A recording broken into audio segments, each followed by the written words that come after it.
Bueno, vamos a meternos de lleno en el Será Informada desde el día de hoy. Vamos a meternos porque queremos entrar en el ámbito local, una que nos quedaba pendiente del otro día y que es, puedo decir, una buena, dos buenas en una para arrancar la mañana de ahí. Para algún que otro platense que se perdió el dato. Principalmente va a haber algún sector más contento que todos, que son los trabajadores municipales. Pero ¿por qué estamos hablando de esto? Bueno, porque en el día de ayer la gestión del intendente Julio Alac, publicó la cifra de el superávit fiscal que tuvo la ciudad de La Plata durante el 2024, en el primer año de la intendencia, y una cifra que ascendió a los 71.864.000 pesos, producto, según se dijo, de una disminución de los gastos de funcionamiento y una reducción en la evasión tributaria, que permitirían llevar adelante con recursos propios el plan de obras públicas. Es decir, este superávit que se consiguió durante el año pasado va a ser clave en el presupuesto que se va a poder destinar a las obras que están planificadas para este año y el año siguiente, que van más allá de las que estamos viendo hasta ahora, ¿no? Las plazas céntricas, sino todo este plan de obras que ya se anunció que tiene que ver con servicios públicos y asfaltado para los barrios populares, además de algunas obras en vínculo también con la provincia de Buenos Aires. La administración municipal canceló además la totalidad de la deuda heredada de la gestión de Julio Garro, que a diciembre de 2023 correspondía a 20.000 millones. Recuerdan que lo hablamos bastante, la deuda enorme que dejó la gestión anterior, bueno, fue pagada por esta gestión actual y además con este superávit que, como decíamos, permite encarar un 2025 y un 2026 con una mayor soltura de presupuesto. Además, obviamente, en un marco donde los municipios se están viendo directamente afectados por el recorte de los fondos de fortalecimientos municipales y otras distintas fuentes de financiamiento que correspondían o a la nación o a la provincia a través de el envío de dinero de la nación, ¿no? Que todo eso fue recortado de cuajo por el gobierno nacional. Y además, de la mano de esta noticia, también esta semana se anunció que va a volver el ex Banco Municipal de La Plata. Yo no lo llegué a conocer, no, ninguno. Al Banco de La Plata. Me está tratando de viejo, pero... Yo tampoco igual.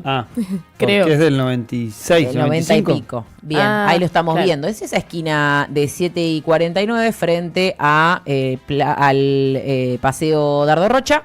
Frente a la confitería muy conocida de la esquina. Claro, a la tiene París. Un medio colega arriba y también enfrente a la Cámara de Senadores. Claro, al anexo de la Cámara de Senadores. Sí, es una esquina, muy emblemática, muy bonita también ahora que la están, empezando también a revalorizar, como el Dardo Rocha, que también lo están poniendo en condiciones. Y fue una noticia bastante sorpresiva, anunciada por el ministro de Gobierno bonaerense, Carlos Bianco, durante la conferencia de prensa del lunes, porque no solamente se dará, de la mano del intendente Julio Alac, sino también con el apoyo del gobernador, y la idea es poder inaugurar las obras de remodelación del ente municipal de La Plata y además que vuelva a funcionar, que esto es lo más interesante, como una entidad de crédito para los ciudadanos platenses en mejores condiciones de las que se obtienen en otros bancos o en otras principalmente cuevas y sucuchos financieros, ¿no? Que en estas épocas de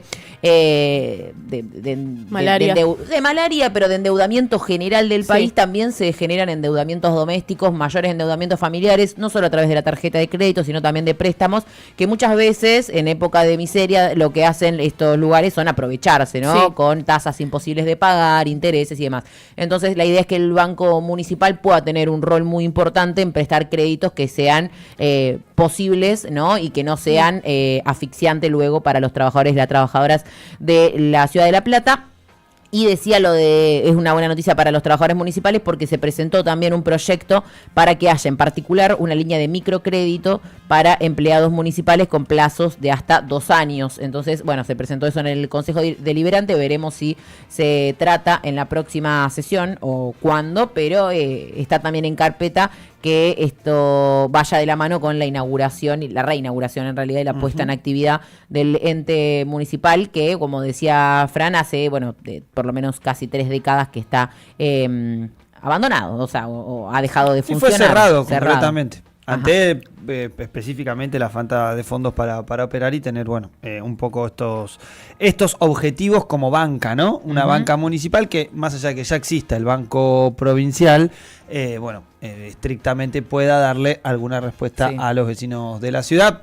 Ahora por lo menos la apuesta principalmente en clave hipotecaria, ¿no? En clave de una de las principales emergencias que tiene la ciudad con el crecimiento de población que ha tenido y sobre todo el crecimiento también urbanístico hacia los alrededores de la ciudad. Puede llegar a ser un tipo de censo también, ¿no? Para medir cuántas personas necesitan crédito, porque bueno, esto también lo habíamos charlado en algún momento. Aparte de los bancos, hay muchas personas que prestan plata en negro y cuesta un poco regular. Sirve para regularizar toda esa situación y bancarizar, ¿no? También estos créditos.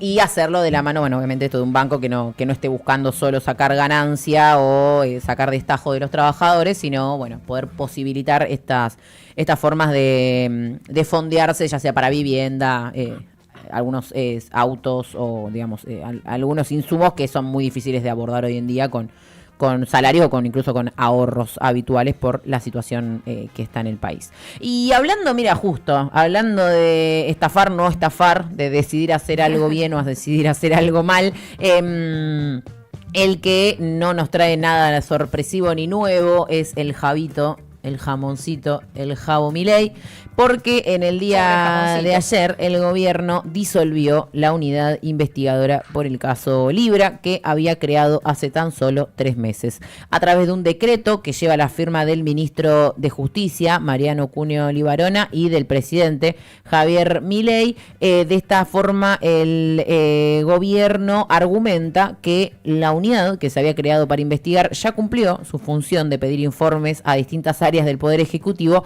y de remitirlos al Ministerio Público Fiscal. Además de eliminar esto, el punto es que dicen que ya fue concluido este proceso que tenía que dar la unidad investigadora, que ya se autoinvestigó, y que no se hicieron públicos jamás los resultados de estas supuestas medidas que iba a tomar el gobierno para determinar si el presidente tenía o no tenía responsabilidad en lo que él llamó la difusión, no promoción, de una estafa. Por si queda alguna distancia sintáctica o simbólica al respecto de esas dos palabras, así se defendió en su momento, recordemos todos, Javier Milei, que ahora entonces disuelve por decreto esta comisión porque dice que ya está, ya hizo lo que tenía que hacer y que ahora esto sigue en la justicia, obviamente en el juzgado a cargo de María de Servini. Y la comisión investigadora en el Congreso, que todavía, recordemos, se sigue estando en disputa porque no avanza, porque no le pudieron asignar autoridades, por lo tanto está trabada.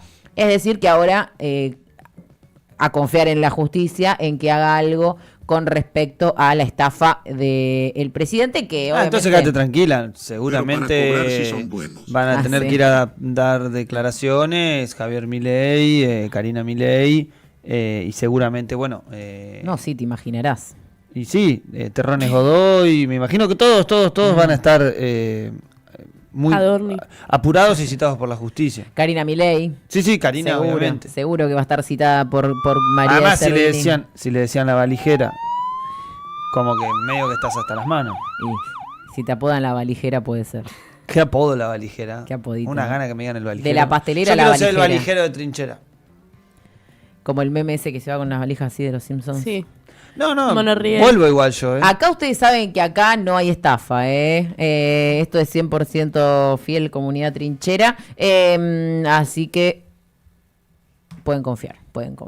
Y además saben muy bien que si nosotros nos mandáramos una cagada, una estafa de este estilo, si no tendríamos la justicia, el Congreso, al presidente acá afuera, ahí sí vienen todos. Para investigar a los pobres del país son rapidísimos. Pero para aportar a la comunidad de trincheras, no sé qué están esperando.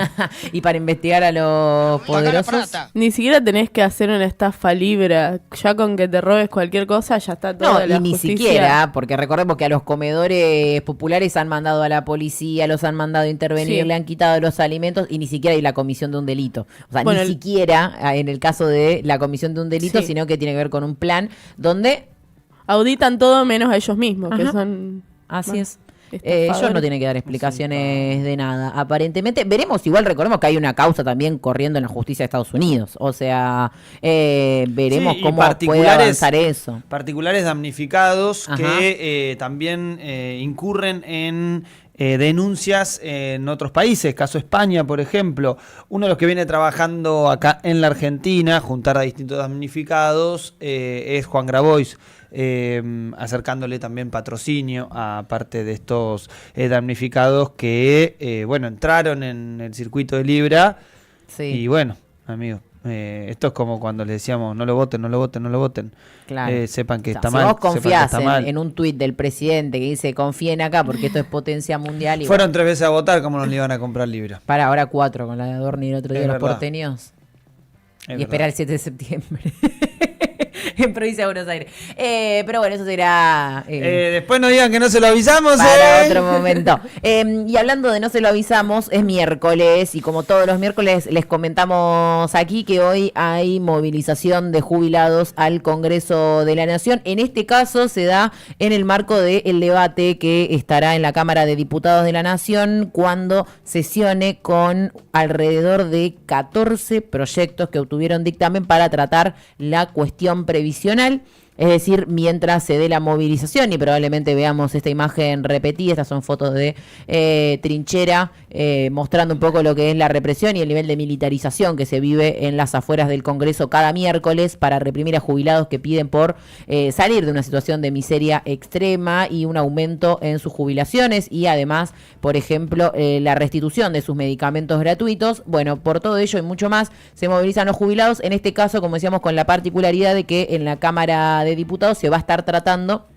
estos proyectos, porque son muchos los que se van a discutir. Se verá cuál de ellos obtiene más apoyo y se verá si va a haber quórum, porque ya anunció La Libertad Avanza y el PRO, que a pesar de pelearse el otro día en la Cava, no quiere decir que hayan roto su pacto de gobierno y no va a dar tampoco quórum para la sesión de hoy y se verá si se llega con los asientos, digamos, y los presentes de Unión por la Patria, Encuentro Federal, la Coalición Cívica, Democracia para Siempre, que es el espacio de Manes, que son algunos de los que presentaron distintos proyectos para avanzar en aumentos para los jubilados de distintas formas. Por ejemplo, el proyecto de Unión por la Patria, lo que piden es una prórroga por 2 años de la moratoria previsional, la que venció aquel 23 de marzo, un aumento del bono no remunerativo, que hasta ahora es de 70.000 pesos, que pase a 115.000,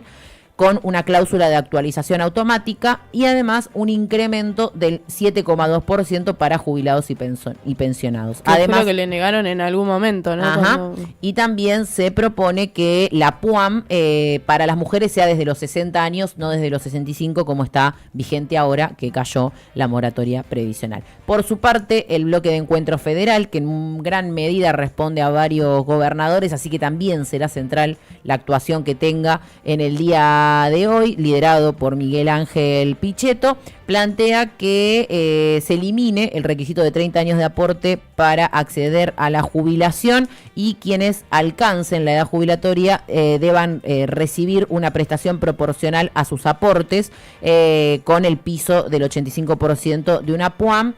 Bueno, hay como distintas miradas, no sabemos cuál de estos proyectos puede llegar a tener y a colectar mayores apoyos. Por lo pronto tenemos una certeza.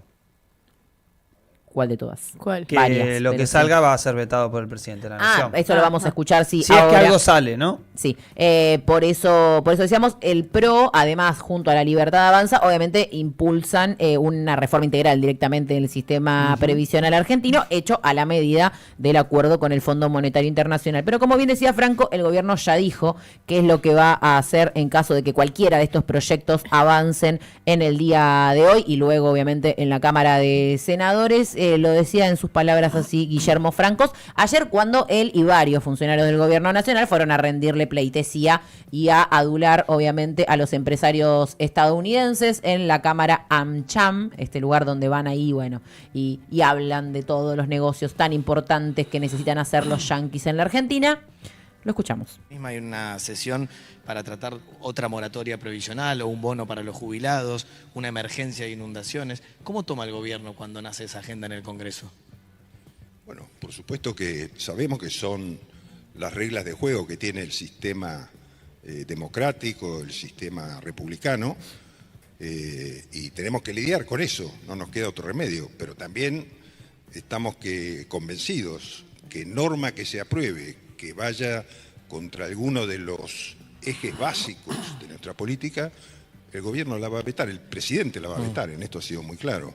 Así que después, es cierto que hay recursos parlamentarios para insistir en una ley, pero se hace más complicado. Y mañana misma... Bueno, ahí Guillermo Francos, jefe de ministros, lo dejaba muy claro que el presidente va a vetar cualquier norma que vaya, dijo, en contra de alguno de los ejes de nuestra política, así que también, como ya sucedió, ¿no?, con el presupuesto universitario, con la jubilación, con varias cosas que aprobaron y que luego el presidente las vetó, ¿no?, respetando también, o sea, es un instrumento, una herramienta que tiene el presidente de vetar estas leyes que salen por Congreso, pero bueno, no es, digamos, la cúspide de la democracia y el republicanismo como algunos se arrogan, ¿no?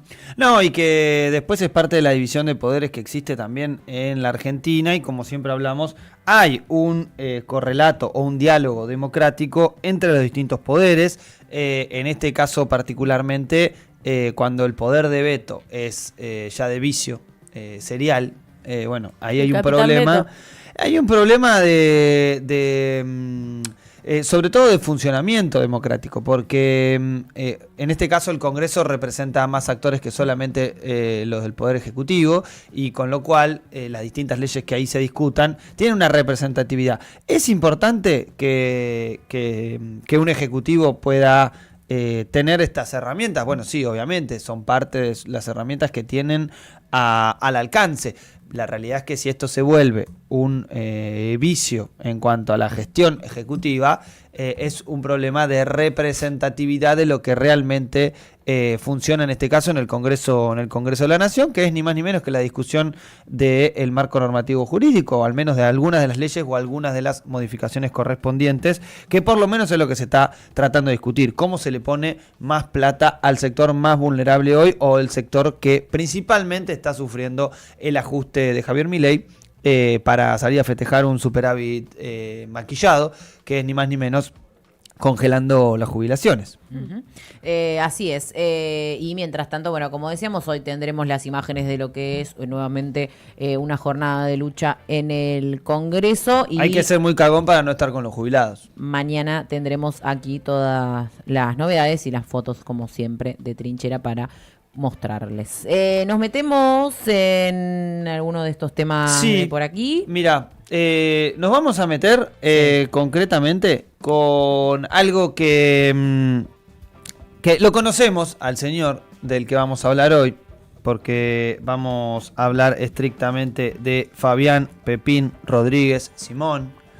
Algunos se acordarán, el prófugo del gobierno de Mauricio Macri, operador judicial de Mauricio Macri, tipo que se ha encargado de realizar distintas presiones a empresarios, a funcionarios, y ahí lo vemos en pantalla, a Pepín Rodríguez Simón, tipo que estuvo prófugo durante todo el gobierno de Alberto Fernández, ¿sí? Se fugó a Uruguay y se quedó en Uruguay. Volvió al país el primero de agosto más o menos del año pasado con la vuelta del gobierno libertario, y obviamente tiene en la Argentina una causa abierta. En este caso fue parte de la investigación que llevó adelante la jueza Servini, María Servini, que en primera instancia lo que dictó fue el sobreseimiento. Como ustedes saben, la justicia argentina tiene distintas instancias. En este caso hay 2 instancias y una tercera instancia, que es la ratificación o no de la Corte Suprema de lo que puede ser una condena o incluso un sobreseimiento. Ahora, cuando hay un sobreseimiento, en este caso la Fiscalía es la que toma el rol acusatorio de apuntar a la siguiente instancia. En este caso, bueno, se está intentando, por lo menos un sector de la justicia, o al menos algunos fiscales, que algunos podrían decir, che, pero son partes todos del mismo entramado judicial, ¿no? Recién hablábamos un poco de la jueza Servini en la noti anterior, y hablábamos parte de que, es la que discute que, por ejemplo, la causa Libra no salga hacia Comodoro Pi, uno de los pedidos de Sandra Arroyo Salgado, parte de la que fue en su momento pareja y esposa del fiscal Nisman. ¿Por qué hablamos de todos actores del Poder Judicial? Bueno, porque justamente este tema del que vamos a desglosar hoy habla un poco de la familia judicial, del intríngulis judicial, de cómo se mueve. Y quienes ratificaron este sobreseimiento de la primera instancia que realizó la jueza Servini de Cubría son ni más ni menos que los miembros de la Cámara Federal. Y la Cámara Federal, ustedes saben quién puso a los jueces que hoy ocupan esa Cámara Federal, incluso a dedo, porque es un vicio, parece, de la democracia, algo que intentó repetir el presidente Milei, pero estamos hablando obviamente de Mauricio Macri. Mauricio Macri, que en la Cámara Federal dispuso que estén ni más ni menos que Bruglia y Bertuzzi, apellidos conocidos, ahí los vemos en pantalla, son parte de la Cámara que ratificó la condena a Cristina Fernández de Kirchner. Ahí falta otro actor que de esta Cámara, que es otro juez que en este caso falló en disidencia con estos 2 magistrados. Estos 2 magistrados plantearon el sobreseimiento de Pepín Rodríguez Simón por no contar con elementos probatorios necesarios para plantear que Pepín Rodríguez Simón extorsionaba a empresarios, específicamente a los empresarios del Grupo Indalo. Estamos hablando de Fabián de Sousa y Cristóbal López. Dueños, entre otros negocios, de, por ejemplo, C5N. ¿Sí? Recordemos, era parte de la discusión y de la negociación, era por el contenido que llevaba adelante la cadena mediática, marcando no solamente a Pepín Rodríguez Simón como el extorsionador, sino también al gobierno de Mauricio Macri y gran parte de los delitos cometidos, de los cuales muy pocos se han juzgado. Y cuando uno pregunta por qué pocos se han juzgado, bueno, estos 2 muchachos son los que se encargan, entre otras cosas, de la impunidad del macrismo. Y hay otro que lo conocemos porque tiene su nombre, se le puso a una doctrina, que es Irursun, que es Martín Irursun, es el que falló, este muchacho que vemos en pantalla, es el que falló y se hizo conocida su doctrina en relación a las prisiones preventivas. ¿Se acuerdan cuando detenían preventivamente a cualquier exfuncionario porque decían que tenía cuota de poder? Desde Julio De Vido, pasando por Amado Boudou, con las ratificaciones de la condena de Milagro Sala, y podemos seguir y seguir y seguir.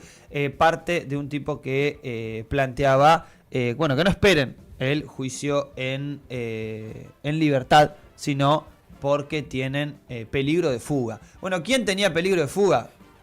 Y sí, Pepín Rodríguez Simón, que estuvo en Uruguay guardado, y si alguno creen que no hay elementos, ¿no? ¿Por qué te fugás? La pregunta sería, si no hay un elemento en esta causa que a vos te haga culpable, ¿por qué el reflejo es escaparse de la justicia argentina? Bueno, algunos parece que son premiados cuando se escapan de la justicia argentina, en este caso el que vemos en pantalla. Recordemos que a través también de Ricardo Benedicto, Pepín Rodríguez Simón avanzó en la extorsión no solamente al grupo Indalo, ¿sí? Recordemos que también parte de este sector que respondía a Mauricio Macri se encargó también de cargarse a la jefa de los fiscales, ¿sí? A la jefa del Ministerio Público Fiscal, estamos hablando en ese momento Alejandra Gil Carbó, que era un escollo para el macrismo, principalmente porque era la jefa de los fiscales que han nombrado después. Fiscales que se confirmó que iban a la Casa Rosada con Mauricio Macri, a jugar al pádel, al fútbol, a comer. No son tan cultos como los que van ahora con Milei, que van a escuchar ópera, ¿no? Como dijo este periodista, que van los domingos.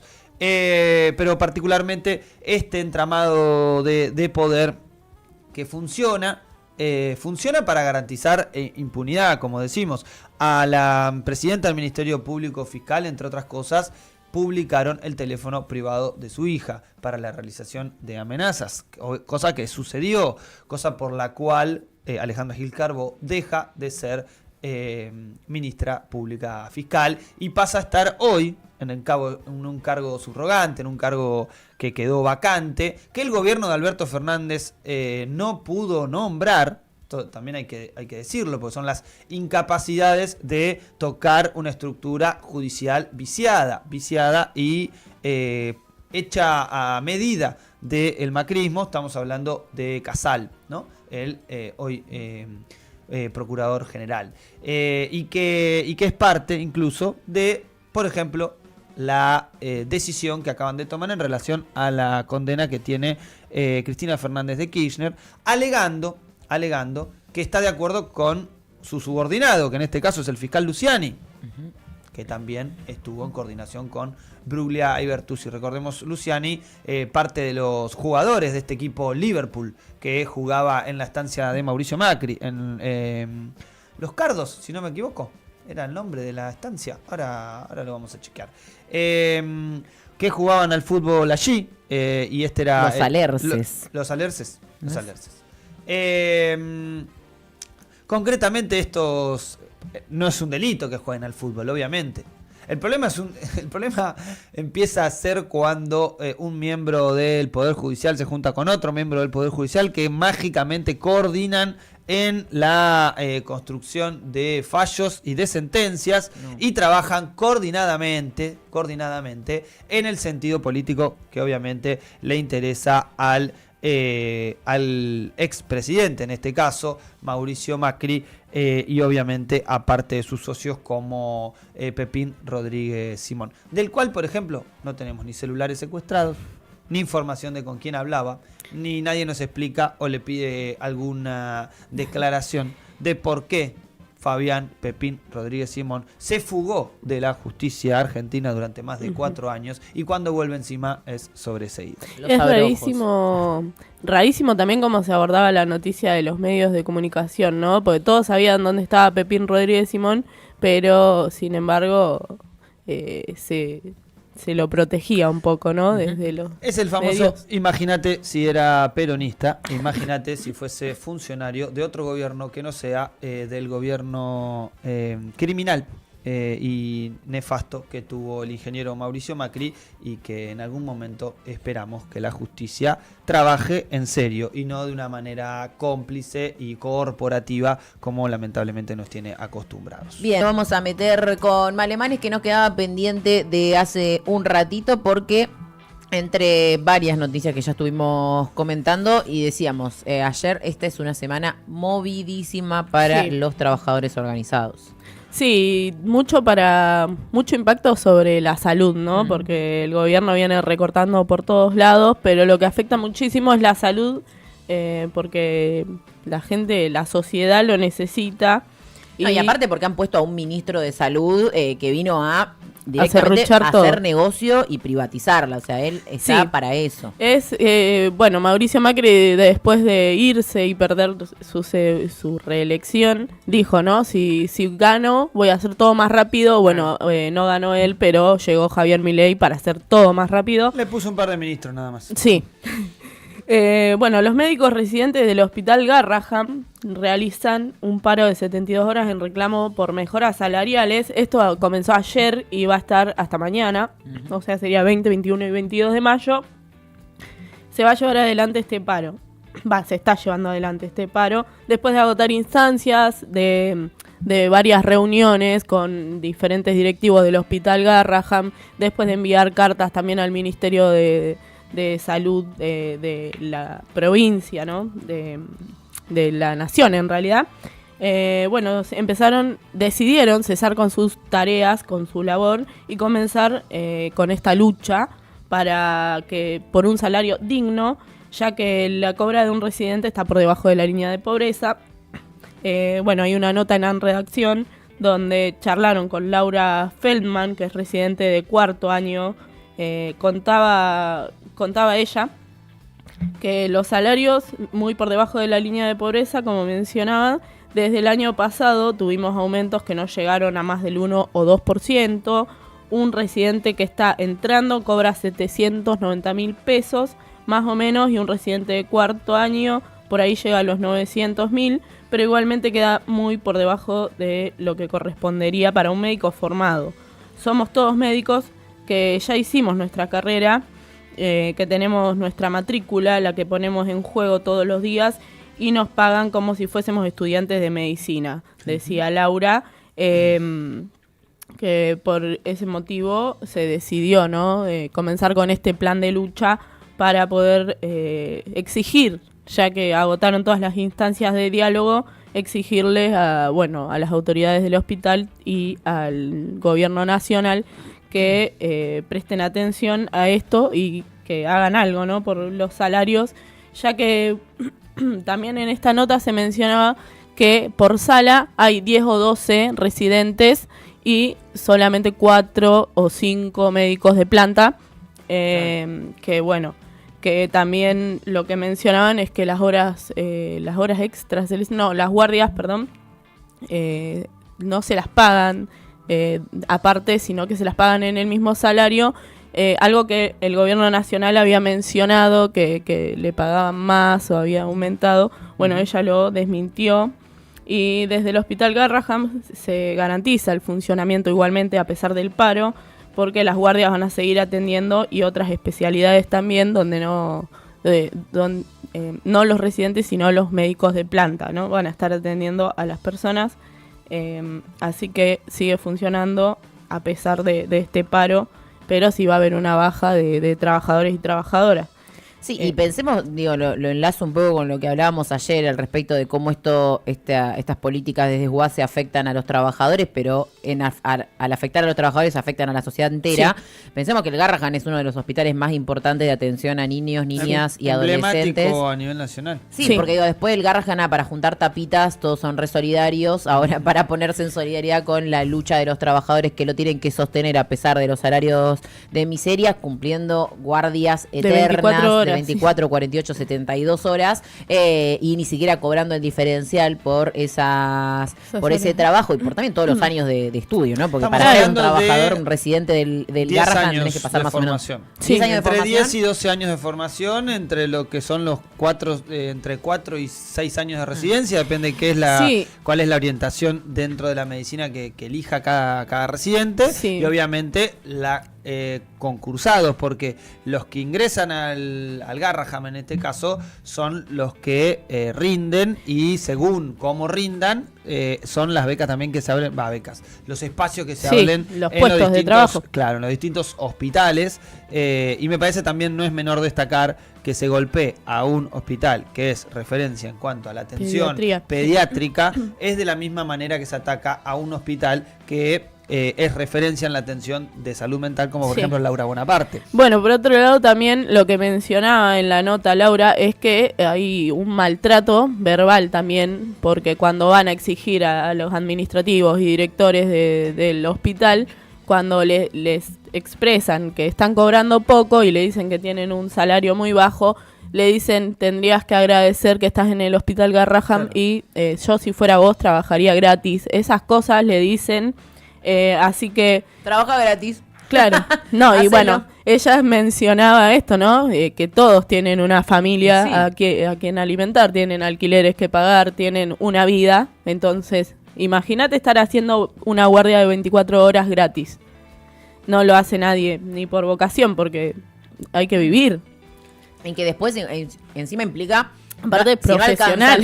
Y si no alcanzás a cubrir tu trabajo con ese, ¿no? Con el salario que supuestamente te garantiza un trabajo de tiempo completo, el rendimiento mismo que después tienen los mismos trabajadores, ¿no? Que cumplen más horas, más guardias y demás, perjudica a los mismos pacientes, al mismo hospital. Y así es una red donde justamente lo público va perdiendo el prestigio y la calidad que tiene, como venimos caracterizando, que es un poco la forma también que el gobierno busca, además del desmantelamiento, de vaciar estos ámbitos. Sí, bueno, también pasa mucho, ha pasado en nuestro país y esperemos que no siga avanzando. Y es esto de que los profesionales tienen que dedicarse a otra cosa porque lo que estudiaron no les garantiza un sueldo digno. Y esto es la verdad que repudiable, así que bueno, desde acá, desde Trinchera, le mandamos nuestros apoyos a todos los trabajadores de todos los hospitales de la salud que están siendo bastante bastardeados por el gobierno nacional.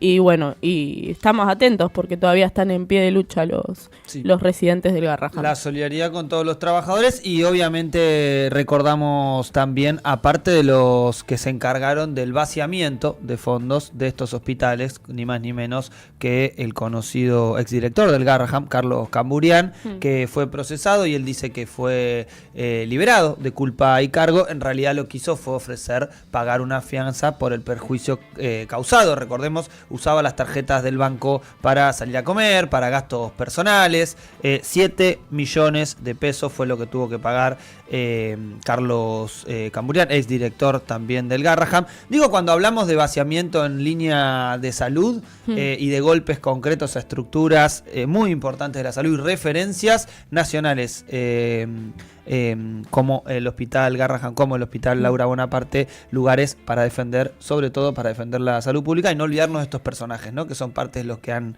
no solamente vaciado, sino atacado